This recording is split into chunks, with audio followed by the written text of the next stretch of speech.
And there is a road on that side. Looks like it was Kathy and them that are putting this on. There was no tracks.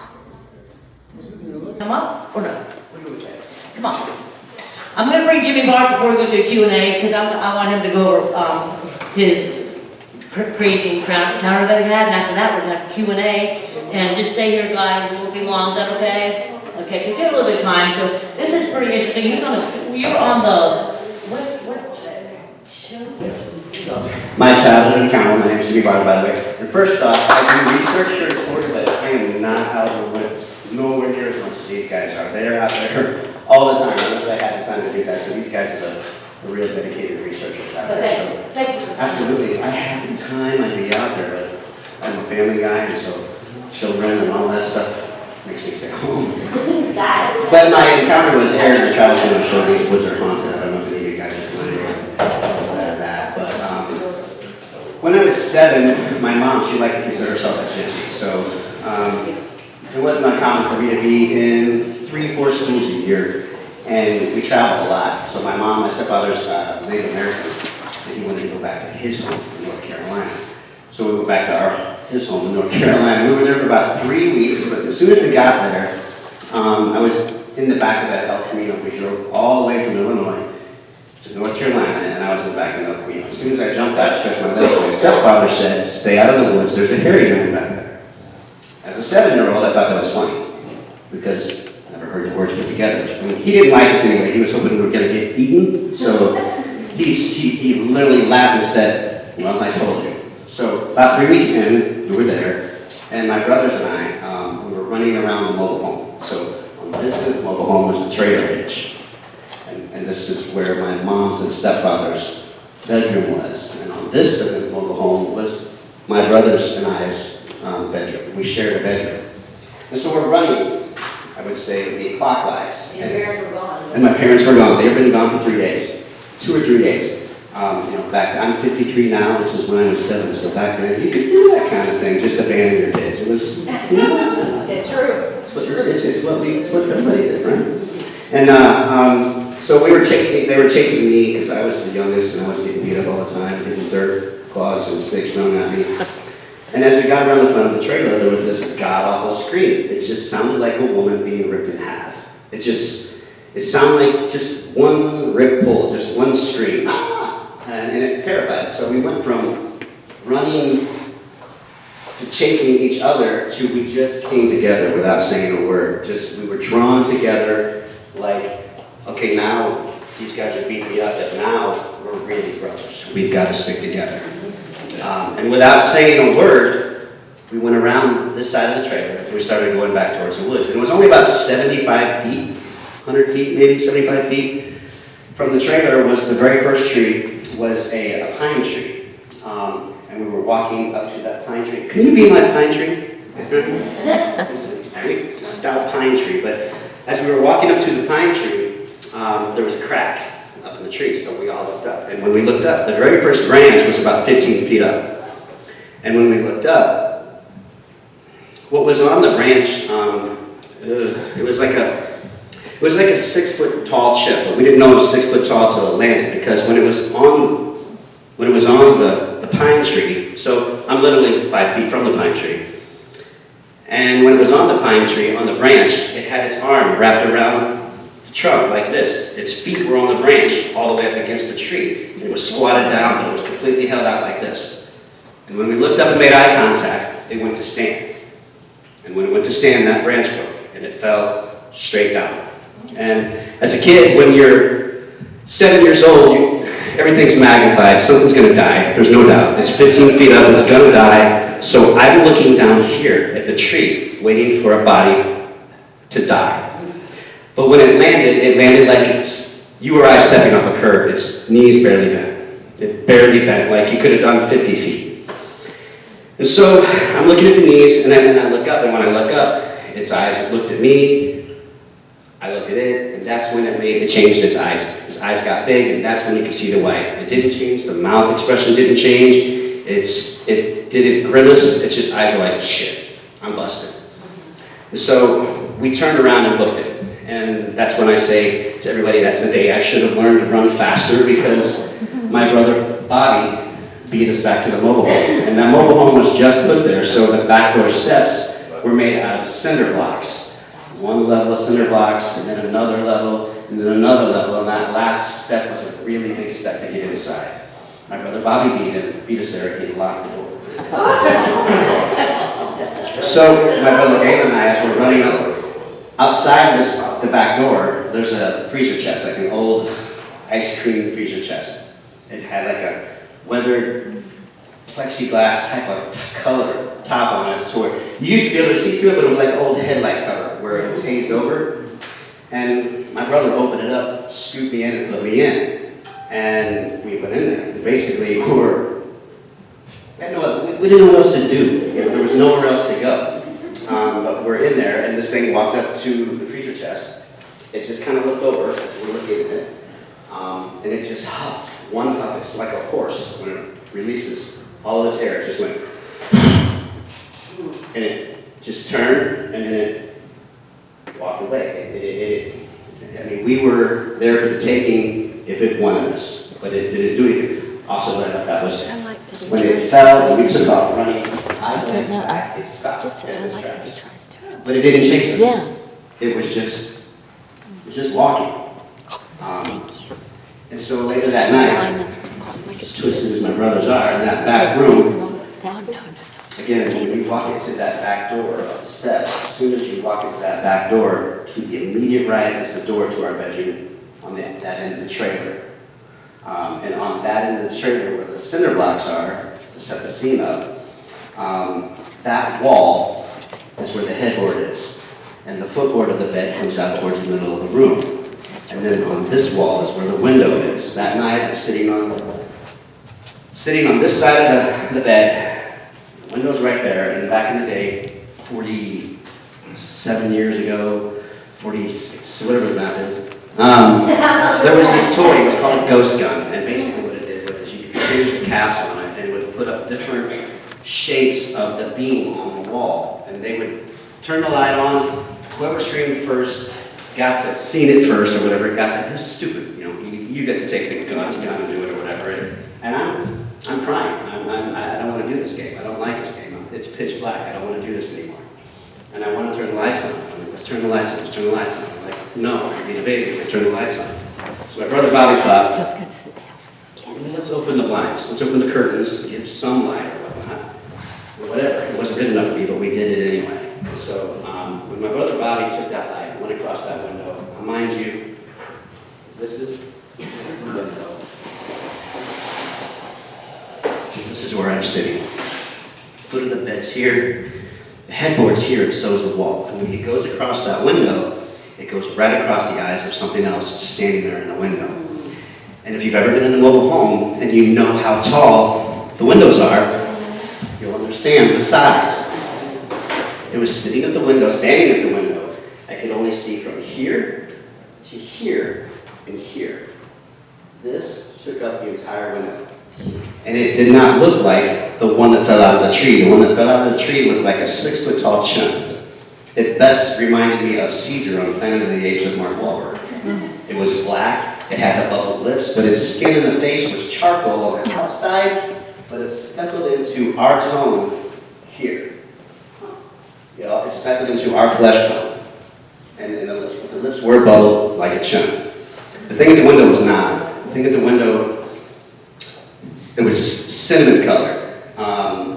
Had long hair, if I can describe the way I describe it best. Its face looked like a really, really, really old Native American elder, mixed with a gnarly caveman. It had that Native American look, but it kind of got gnarly around this area. It just looked wise. Its skin was like a dark charcoal gray, but at that moment, when the light went across the eyes, I'm sitting there on this side of the bed, facing the window. Its eyes got big.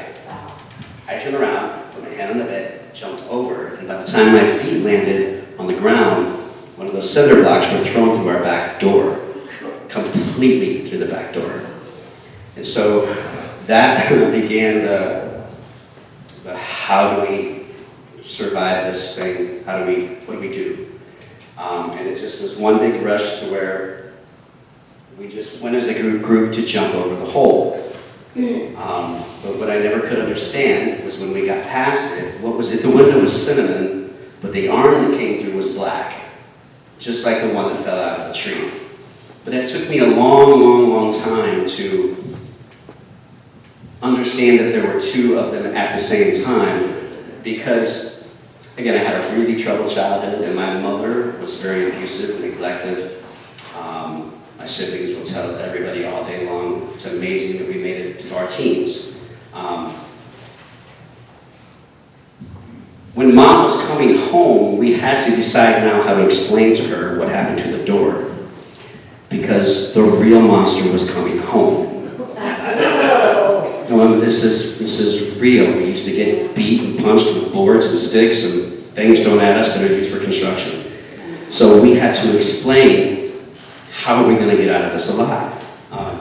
And at that night, when Mom and my stepdad got back and we heard the El Camino drive up to the porch, to the front yard where the porch is, we bolted to them and rushed them and just, Mom, the hairy man was here. The hairy man was here. And my stepfather never told her anything. He didn't tell her anything about the hairy man, anything about nothing. And so there was this big altercation that night in the kitchen with my mom and my stepfather.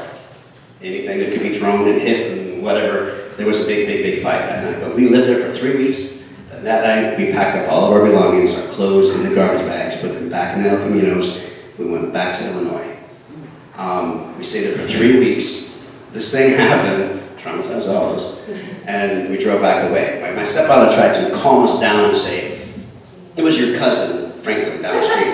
At the time I was 7, Franklin was 8. So what it was him trying to calm the situation down and not get things overacted. But I was pretty scarred from that for a long time. We moved back to Illinois, because I'm from Illinois, in a trailer park in the middle of town, but we're on the edge of town. But there was a tree line right behind our trailer. From here, even closer to that wall, tree line, there was 3 trees thick. You could see the cornfield on the other side. It was just a divider of property. And every night I would stare for a year at that tree line, even though it wasn't really a tree line, waiting for something to get me. But it didn't get me. Obviously not, we're still here. But I had a really tough time telling, so I've got, my father was married 4 times, my mom was married 5. Or vice versa. I'm lost. It could be my father was married 5 and my mom was 4. But I've got 3 brothers and 2 sisters. And the 2 brothers that were there, to this day, don't process it. Both of them, one of them left the house when he was 15, went straight to drugs to the street. The other one left the house when he was 17, went straight to drugs. And what they say, every time I try to bring it up, and when I want to have the conversation, was your cousin Franklin? Was your cousin Franklin? So here's the thing about seeing a Bigfoot, Sasquatch, or any of these core paranormal things. What's really hard for people to understand is you got to do 2 things, and one of them is a lot harder to do than the other. One is accept what you saw, or 2 is you can deny what you saw. And most people, it's just too hard to accept what they saw because now you've got to change your reality of what's actually out there. All the things that you were out there in the woods and the things that you've heard, was it just really what it was, or was it something else type of thing? There are things in this Ocala National Forest, other than Bigfoot, that I've seen with my buddy, side by side, this far away. And you cannot deny what you've seen. And you can't even talk about that because it's way weirder than Bigfoot. It's way weirder than Bigfoot. The folklore and the myths and stuff like that, pandas were myths, pandas were folklore, billy apes were myths and folklore. Giant squid were myths and folklore. Land sloths were myths and folklore, but they're all real. If any of you are questioning if the government knows about these, you guys can do this research right now. You got a phone? If you want to do this research right now, it's real quick and easy. Get your phone out, get your Google on, and say, Lower Sewanee Hunting Regulations 2024 and 2025. And it's a government site. Yep. It's a government site. They don't mess around when it comes to gun. And in the hog section, of all the sections, the section that does not change, because you can take as many of them as you want all year long, specific hunt regulations, it says on the bottom of the hog section, there's no taking of swamp or skunk apes. What do they call it here in Florida? Yep. It's a government site. Ohio Department of Natural Resources. They've got a 5-part podcast on Bigfoot. They've accepted it and they're doing public things for it. It's either Washington or Oregon or California, one of those states in the north, in the upper Midwest, put a map out of all the things you'll see out there in the wildlife. Was it in the 70s? Yeah. Bigfoot was one of them. Yeah. Sure is. They changed it. They took it out. I just got through showing you earlier of the lower Swanee hunting regulations. I swear to God they're listening to me. Because I just went back to it, and there's another site where it's not there. Oh, gosh. But you can literally do these. In 1977 and 1978, the Florida House of Representatives were going to pass a law called the Anthropoid Act. Anybody know what that is? Anthropoid is? It's anything human-like. It was supposed to prevent the killing, trapping, hunting, and they were going to do an amendment in 1978. And back then, molesting meant something totally different than it does today. So no harassing. They went through the House of Representatives that had the conversation. You guys got the records of that, don't you? You guys got the documents that we've all shared, where the state of Florida recognized them and was going to pass a law, but it got to a certain point and they didn't want to do anything. So we all know, 2 conferences ago, there was a sign that says, knowing is better than believing. It is, it's better than believing. But I think, take a little bit of what everybody here has to say, because when you're out there, the sudden realization of these things, when you're not ready for it, can be life-altering. And I think that's why we're doing what we do. True. So that's about all I got. Thank you, Bob. He hangs around with the Bobbies. I get confused. Anyway, so now we are. Okay, so what Jimmie Barr was talking about here, I already had this information here saved. So this is the lower Swanee. This was the 2023 to 2024 hunting regulations that I already had saved.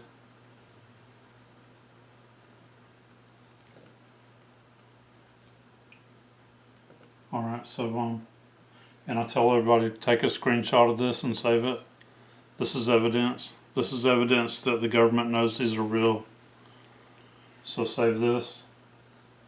And then coming here I have 7 pages.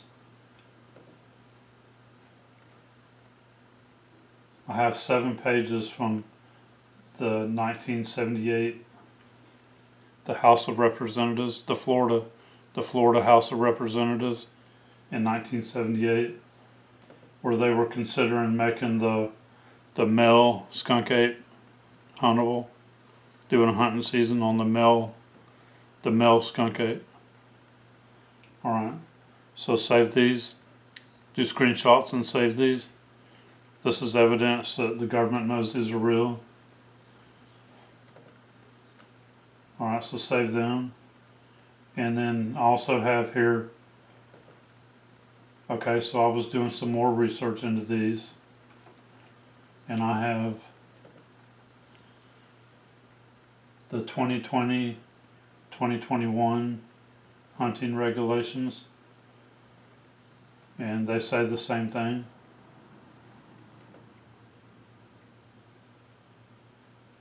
About there's no taking of swamp or skunk apes. Alright, and then there's one here, 2021 to 2022 hunting season. And these are the lower Swanee River, the wildlife hunting area. Okay, and then there's a 2022, 2023. So there were several years here where they put those in there. Alright, and the Game and Fish Commission, they do not joke around about guns and hunting. So when they put something like this in here, then they know it's real and they know they don't want hunters shooting at something like that. Alright. Alright, so then at the end of this, there's an article here that I found about the swamp ape being in that. So I'm gonna put the link to this article right here in the description too, so you can go and look at this. So this is the stuff Jimmie Barr was talking about when he did his speech and his talk there. And I knew about some of this, already had evidence of it that I was keeping myself to. And I have shared some of this before. But there's a few researchers that know about this. So hopefully now there's a lot more researchers that know about it. And this stuff needs to be kept by all of us. All this is evidence.